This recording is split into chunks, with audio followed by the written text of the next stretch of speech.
Hello everyone, it's Scott, and I'm back to talk about the 15 uncommon cards likely to impact Standard from Murders at Karlov Manor.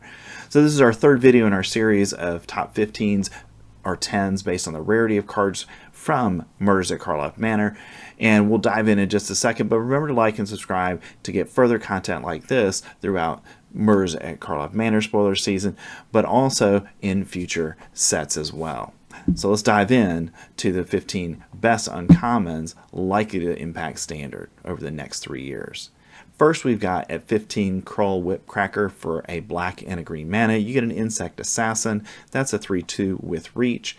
And when Karlov Whipcracker enters the battlefield, destroy a target token an opponent controls. So nice enter the battlefield trigger because we've got so many things right now in Standard that create tokens. The ability to destroy one as an enter the battlefield trigger is great, but also the Karlov Whipcracker has reach, and we've seen a card similar to this that was played in black decks during the last time we were at Ravnica, and it had a big impact on Standard, so I expect this to have an impact as well.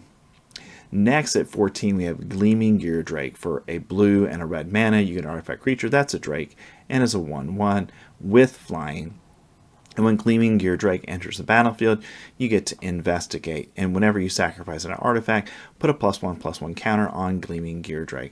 We already have a Rakdos sacrifice deck, so adding blue to it to get the benefit of Gleaming Gearhulk Drake doesn't seem like an insurmountable thing for me from my perspective. So I think this has an opportunity to see that deck. But also, if we just go with a blue and red deck that is going to create a lot of investigate tokens, which you're obviously going to crack, that'll grow your Gleaming Geardrake. So I think this has Standard playability. It's just going to be finding the right deck for it to go in. Next at number 13 we have Hard-Hitting Question for a green mana. You get a sorcery. Target creature you control deals damage equal to its power to target creature or planeswalker you don't control. So this is a powerful removal spell, and it only costs 1 mana, and the big thing here is one way. Your creature does damage. Normally these are spells that cost 2 mana, so the ability to get it for 1 and it being a sorcery is great, and I think it will definitely see play in Standard over the course of the next 3 years. At 12, we've got Call a Surprise Witness for 1 and a white mana. You get a sorcery, and you get to return target creature card with mana value 3 or less from your graveyard to the battlefield and put a flying counter on it. It's a spirit in addition to its other types. So we already have a deck in Standard that's in Azorius colors that's looking to reanimate 3 mana cards or less. This is another reanimation spell for that deck, but I like this one because it gives that creature flying. So I think it gives you a lot more opportunities to make wider the number of creatures you might be considering for that deck. So I like this going forward because that flying counter to me is very valuable. And coming in at number 11, we have Vengeful Tracker. For 1 and a red mana, you get a Human Detective. That's a 2/2. And whenever an opponent sacrifices an artifact, Vengeful Tracker deals 2 damage to them. This is why I really like this card. I think immediately this is a sideboard option in any red deck because we know we're going to have people who are going to have clue tokens and blood tokens and map tokens. So I think it's going to be pretty easy to get the benefit of this card. And again, I think it starts in the sideboard rather than the main deck because here you get to bring it in if you know you're playing a deck that's playing those strategies. At 10, we say Long Goodbye. For 1 and a black mana, you get an instant, and it destroys target creature or planeswalker with mana value 3 or less. But more importantly, this spell cannot be countered. Okay, and this includes by ward abilities. So this goes right through the ward ability of something like Graveyard Trespasser and kills it. So I feel like if you're playing against a deck that's going to play creatures that have ward, that have 3 mana value or less, like Rafine, for example, then this is a great include as at least a sideboard card because you know you're going to get value out of it in Standard. And number 9, we get Aftermath Analyst. For 1 and a green mana, you get an Elf Detective. That's a 1/3. And when Aftermath Analyst enters the battlefield, mill 3 cards. And then for 3 and a green mana, you can sacrifice Aftermath Analyst and return all land cards from your graveyard to the battlefield tapped. So I like that ability to just, if you're playing a mill deck, I would include a couple of copies of this. It's going to help you mill things, but more importantly, in the mid to late game, when you got some extra mana laying around, you can just activate the ability and bring a bunch of lands back and put them onto the field. And now you have a tremendous mana advantage as well. And to me, that might even be good enough right now to be in standard in any deck that wants to mill itself. At number 8, we have Lightning Helix. For a red and a white mana, you get an instant. Lightning Helix deals 3 damage to any target, and you gain 3 life. Lightning Helix is a reprint from the set, but it has seen play across the years in Modern. It's a key part of the Boros burn deck that it sees a lot of play in Modern. So now adding this not only to Standard but also to Pioneer, this is certainly a card that any Boros deck is going to want to have in it because of the flexibility, and more importantly, getting that little bit of life gain in an aggressive strategy is really important. Next, we've got Frantic Scapegoat. For 1 red mana, you get a goat. That's a 1/1 with haste, and when Frantic Scapegoat enters the battlefield, suspected. It has menace and can't block. Whenever 1 or more other creatures enter the battlefield under your control, if Frantic Scapegoat is suspected, you may suspect 1 of the other creatures. If you do, Frantic Scapegoat is no longer suspected.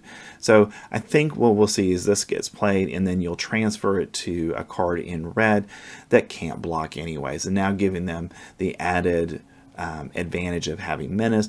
Maybe it's going to allow that to attack through when otherwise it couldn't, given what your opponent has on the board. At number 6, we have Breakout. For a red and a green mana, you get a sorcery, and you look at the top 6 cards of your library. That's a lot of digging, and you may reveal a creature card from among them. If that card has mana value 2 or less, you may put it onto the battlefield. It gains haste until the end of the turn. If you don't put the revealed card onto the battlefield this way, put it into your hand. Put the rest on the bottom of your library in a random order. So I see this as a way to, in an aggressive Gruul style deck, where you play this, you get to go choose a creature from your top 6 cards, and most likely that's going to be a 2-drop. You play that, it now has haste, you get that added bonus of that, and you can hit your opponent for some nice damage early in the game. Or even late in the game when you want another creature to attack. This is a card that gives you the flexibility to go either way, where you can get the best card out of that 6 and then play it from your hand, or you just find the best 2-drop you've got and then play that. At 5, we've got Case of the Trampled Garden. For 2 and a green mana, when this case enters the battlefield, distribute 2 +1/+1 counters among 1 or 2 creatures you control. So nice enter the battlefield trigger.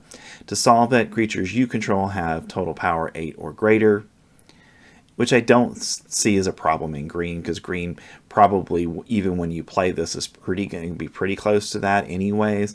And then you put a couple counters on things, and either the turn that this comes into play or the turn after, you're likely to solve this. If unsolved, solve at the beginning of your end step, and then once it's solved, whenever you attack, put a +1/+1 counter on attacking creature. It gains trample until end of turn. This is why I like this card so much, because that solved ability, giving a +1/+1 counter to a creature every turn, giving a creature trample every turn, is going to allow you to build up a creature and allow it to continuously hit your opponent, even if they've got good blockers. So I think this has a place in Standard somewhere. Not exactly sure where yet, but I feel like this is going to be a strong card. At number 4, we've got Case of the Gateway Express. For 1 and a white mana. When this case enters the battlefield, choose target creature you don't control. Each creature you control deals 1 damage to that creature. So nice enter the battlefield ability.